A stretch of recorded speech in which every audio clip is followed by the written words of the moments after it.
At 9 years old, the Prince of Jerusalem is wrestling in the courtyard. The other boys are scratching him, digging their nails deep into his right forearm. He does not flinch. He does not feel it at all. His tutor notices the anomaly and calls him inside. Grabbing the boy's arm, the tutor presses a lit candle directly against the skin. Still, there is no reaction, no pain. By age 11, a physician delivers the verdict. It is leprosy. In the 12th century, this is a death sentence. The disease causes the body to slowly rot, cracking the skin and collapsing the face. Most victims are permanently exiled to colonies beyond the city walls. But this boy cannot be cast out. He carries a biological time bomb inside him, yet as the heir to Jerusalem, he is the only hope for a kingdom completely surrounded by hostile factions. 2 years later, dysentery claims the king. At 13, a sickly child assumes the throne. The barons of the Great Hall kneel before him, but many are already calculating how to exploit a dying boy. The kingdom he inherits is highly vulnerable. It is a narrow, heavily fortified strip of land, pressed tightly against the Mediterranean coastline. To the east lies Syria, and to the south, Egypt. The Crusader state is squeezed between vast, heavily armed territories. Out in those deserts, an aggressive warlord named Saladin is uniting the Muslim world under a single banner. His primary objective is the conquest of Jerusalem. Baldwin's reign begins as a desperate, simultaneous war against two unstoppable forces: the severe decay of his own flesh and a military conqueror closing in on his borders. When Baldwin turns 16, Saladin crosses the border. The invasion force numbers 26,000 men. To defend the Holy City, the teenage king can only muster 375 knights.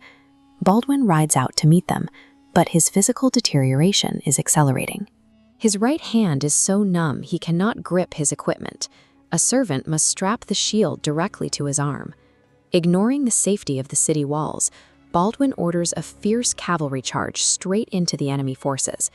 The sheer impact shatters Saladin's lines. Thousands are killed, and the scattered survivors flee into the barren hills.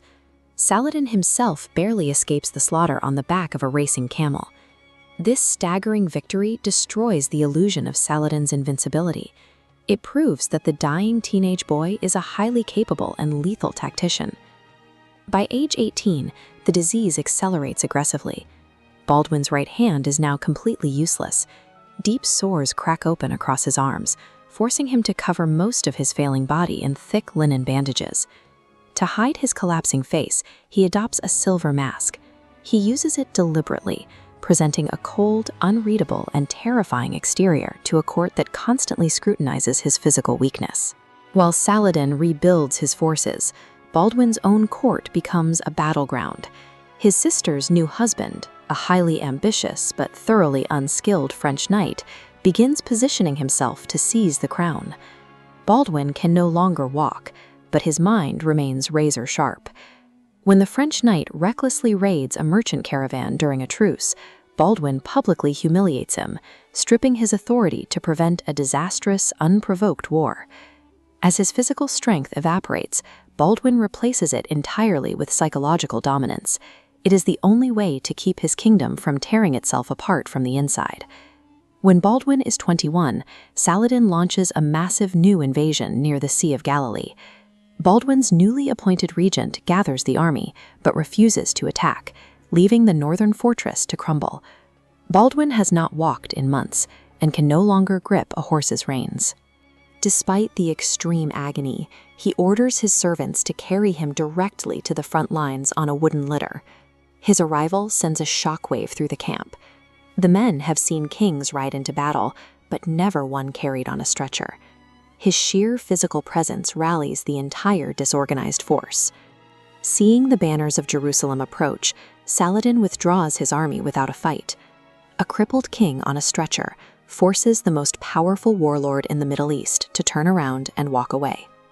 At 22, Baldwin loses his sight entirely. His body is unrecognizable, his joints are swollen, and every breath is an agonizing struggle in total darkness. Yet, he refuses to surrender control. Confined to his bed, he continues to govern Jerusalem. Servants describe the room, advisors read him dispatches, and he dictates his maneuvers to block treasonous factions. In a desperate final move, he legally blocks his sister's French husband from the throne by crowning his infant nephew as co-king. He forces the fractured barons to swear loyalty to a child. It is an absurd, fragile succession plan.